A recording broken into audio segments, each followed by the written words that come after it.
natin ituloy. Huh? Nagdududa ako sa assessment mo eh. I don't think she has tension pneumothorax. And we need a chest x-ray to confirm that. Zoe, walang chest x-ray dito. Saka pwede mawalan ng oxygen si Aling Mildred. Pwede siyang mamatay. Pero paano kung nagkakamali ka? Paano kung may mangyari masama sa kanya? Malalagot tayo. Zoe, tension pneumothorax is a clinical diagnosis. Madadali lang tayo dahil sa x-ray. Emergency to. At saka kung talagang confident tayo sa diagnosis natin, hindi natin kailangan ng chest x-ray. At least, di ba, may ginawa tayo. Kaya please, magtiwala ka lang sa akin.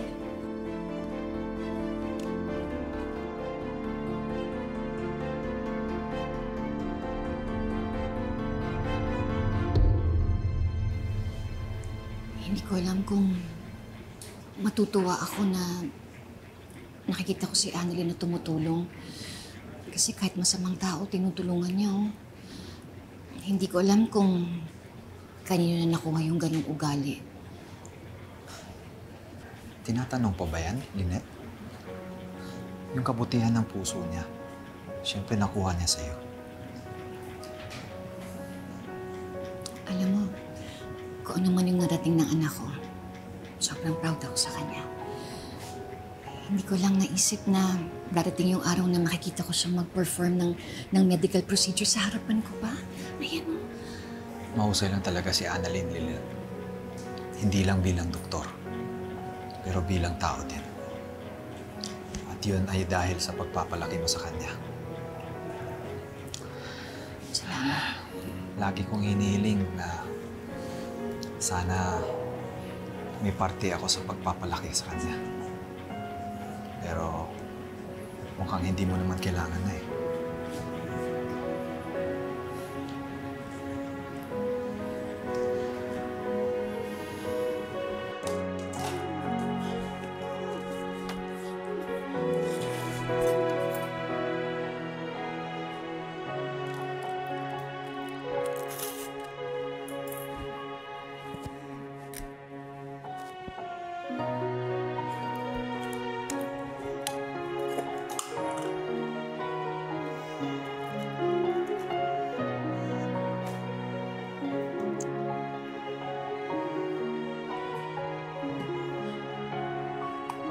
Prepare ko na yung anesthesia.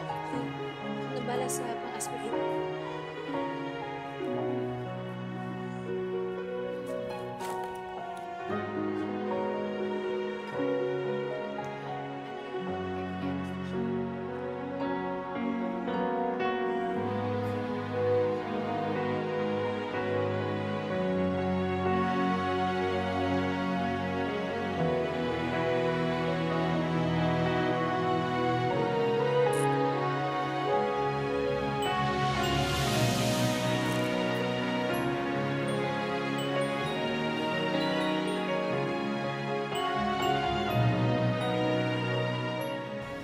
From the clavicle down to the second intercostal space, mid-clavicular line.